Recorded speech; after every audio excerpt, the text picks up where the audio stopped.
Iran has issued its strongest war warning yet to the United States.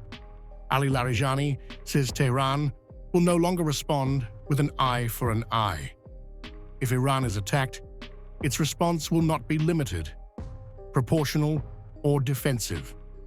This marks a major escalation in Iran's strategic posture, signaling readiness for a far wider confrontation. In responding to the possibility of a violation, we do not seek to do it in the blink of an eye.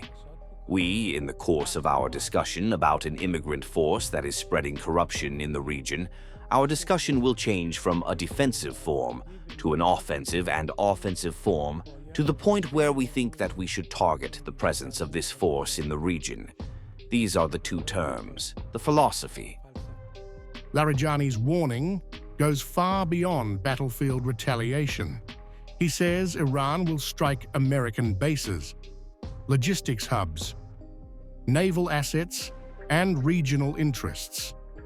In a chilling message to Washington, he warns of human casualties, returning coffins, and massive strategic losses. And since its benefits are distributed in the region, our field of action is very wide and extensive. From the meat that their soldiers will give, they have to be prepared to find a lot of coffins in Washington, to a lot of benefits that go to the air here, and of course the security of the entire region in a period of God knows how long. This period of regional security will be in grave danger. This explosive warning comes as Donald Trump ramps up pressure on Tehran. Trump has surged U.S. naval power into the region, reinforced air and missile assets, and renewed threats of military action. He has laid down hard demands, calling for zero nuclear capability, zero missile development, and an end to internal repression. Iran is rejecting those demands outright. Iran's Foreign Minister Abbas Araghchi is balancing diplomacy with open deterrence. He says talks remain possible, but warns Iran is not afraid of war. Araghchi says Iran is a nation of diplomacy and a nation of war, ready to respond forcefully if threatened. He directly challenges Trump's doctrine of peace through force, saying intimidation will not work on Iran. We are a people of diplomacy, but we are also a people of war. If they speak to the people of Iran with respect, we will respond with respect. If they speak with force, we will respond with force. Tensions have surged just days after indirect US-Iran talks in Oman, but Iran now accuses Washington of negotiating under the shadow of military coercion.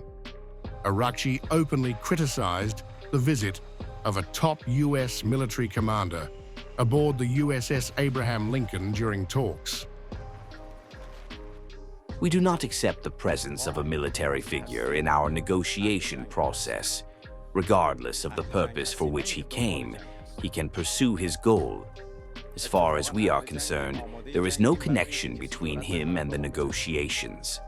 There are signs of seriousness, but there are also signs that this seriousness is fading.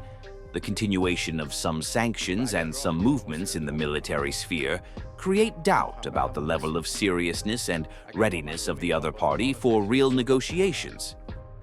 Larijani says Iran has learned from past conflicts and now possesses new capabilities and surprise tactics. That raises fears of drone swarms, missile barrages, naval ambush attacks, proxy warfare across Lebanon, Iraq, Syria, and Yemen. Any spark could rapidly spiral into a multi-front Middle East war.